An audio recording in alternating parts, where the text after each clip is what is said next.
Menyerah diri setelah mengetahui dirinya diburu polis.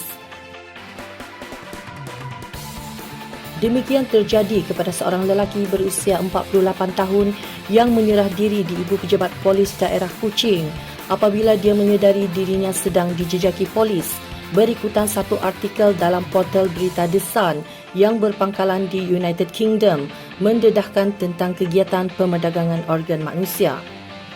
Syaifulizan Abdul Muttalib berusia 48 tahun telah mendedahkan aktiviti yang giat dijalankannya kepada seorang wartawan akhbar terbabit yang telah menyamar sebagai pembeli organ manusia. Syaifulizan tidak mengetahui bahawa temu bual antara dia dan wartawan tersebut sedang dirakam menerusi satu kamera tertutup. Temu bual tersebut telah diadakan di salah sebuah hotel di Kuching, Sarawak. Syaifulizan yang sama sekali tidak tahu menahu tentang rakaman tersebut dengan bangga mula berurusan sambil mendedahkan yang dia telah mendalangi sebanyak 45 penjualan buah pinggang menerusi media sosial seperti Facebook. Dengan bangga tanpa rasa bersalah, Syaifulizan turut mendedahkan dia boleh mengatur segala urusan berkaitan transplant organ secara haram dengan kos sebanyak £85,000 bersamaan dengan ringgit Malaysia RM465,000 kepada mana-mana warga Britain. Dia yang berperanan sebagai orang tengah itu melakukan kegiatan pemerdagangan organ sejak dari tahun 2010 dan menarik perhatian orang miskin di seluruh dunia untuk menjual organ mereka kepada mana-mana pesakit yang terdesak memerlukan organ tersebut. Bukan setakat mencari penjual organ, malahan Syaifulizan turut bertanggungjawab menghubungkan penjual dan pembeli dalam satu perjanjian dan boleh mendapat untung ribuan ringgit. Menurutnya lagi, dia mempunyai lebih dari 100 individu yang memerlukan wang dan bersedia untuk menjual buah pinggang mereka. Kesemua individu berkenaan akan dihantar ke negara China atau Filipina bagi menjalankan operasi pemindahan tersebut. Dedahnya lagi, terdapat beberapa rakyat dari pelbagai negara yang mahu menjual buah pinggang mereka termasuk Meksiko, Brazil, Georgia, Bangladesh dan juga Malaysia. Katanya lagi, dia dengan mudah boleh menguruskan hal berkaitan pemalsuan dokumen untuk membuat pemindahan organ memandangkan negara Filipina tidak mempunyai sistem ketat serta rasuah yang berleluasa di negara itu.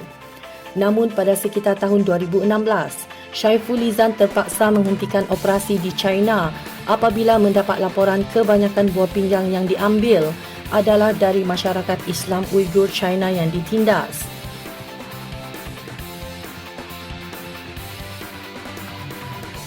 Menerusi kenyataan dari Pertubuhan Kesihatan Sedunia WHO, seramai lebih daripada 130,000 pemindahan organ telah dilakukan dan setakat tahun 2019, seramai 22,000 pesakit sedang menunggu.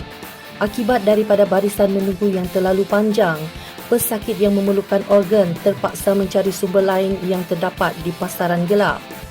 Dengan segala maklumat terperinci yang didedahkan oleh Syaifulizan kepada wartawan yang menyamar sebagai pembeli organ itu, satu laporan dikeluarkan oleh akhbar terbabit menyatakan seorang warga Malaysia terlibat dalam kegiatan penjualan organ manusia secara haram dan mendedahkan segala perbualan antara dia dan Syaifulizan seperti yang telah dirakam melalui satu kamera tertutup. Sejurus mengetahui dirinya diburu, lelaki warga Malaysia itu hadir bagi menyerah diri di IPD Kuching. Perintah tahanan reman dikeluarkan oleh penolong pendaftar Mahkamah Rendah Kuching, Mosidi Husaini. Suspek dibawa ke mahkamah dan diiringi oleh pegawai penyiasat Assistant Superintendent Nur Elianis Muhammad Yusof. Menurut Timbalan Pesuruhjaya Polis Sarawak Datuk Dev Kumar, kes disiasat di bawah Seksyen 15 Akta Anti Pemerdagangan Orang dan Anti Penyeludupan Migran 2007. Walau bagaimanapun setelah siasatan dijalankan, dakwaan tentang kegiatan haram berkenaan seperti yang tersebar adalah tidak benar dan dipercayai telah memberi dakwaan palsu semasa temu bualnya dengan wartawan yang menyamar sebagai pembeli. Menteri Pelancongan Kesenian dan Kebudayaan Datuk Abdul Karim Rahman Hamzah berkata, terlalu banyak berita palsu sejak kebelakangan ini seperti cerita dongeng semata-mata. Secara pribadi, beliau merasakan lelaki berkenaan seperti seorang lelaki biasa yang mempunyai keluarga, tetapi terlibat dengan penjualan organ manusia dan dianggapnya sebagai mencari publiciti murahan. Lelaki itu mungkin kurang waras atau berkemungkinan ia hanya sebuah berita yang sengaja mahu disensasikan. Demikian kata beliau pada sidang media selepas merasmikan Journal of Responsible Tourism Management di bangunan Baitul Makmur 2 Petrajaya. Namun, lelaki tersebut yang juga bekerja di Jabatan Insolvensi Sarawak telah ditahan sekali lagi. Bukan kerana cerita pemerdagangan organ, tetapi kali ini atas dakwaan melakukan penipuan dalam mengeluarkan voucher pembayaran ke atas orang yang tidak mempunyai kaitan dengan jabatan tempat dia bekerja. Kerugian dianggarkan hampir ringgit Malaysia 250,000. Satu siasatan dijalankan dan kertas siasatan pecah amanah telah diserahkan kepada Timbalan Pendakwa Raya Sarawak. Kes disiasat di bawah Seksyen 409 Kanun Keseksaan, pecah amanah jenayah oleh penjawat awam yang memperuntukkan hukuman penjara tidak kurang dari 2 tahun dan tidak melebihi 20 tahun dan sebatan serta boleh dikenakan denda jika disabit kesalahan. Selesai satu kes, muncul satu lagi kes baru. Semuanya berkaitan dengan penipuan. Begitulah kes yang melibatkan lelaki yang juga merupakan bapa kepada 4 orang anak itu.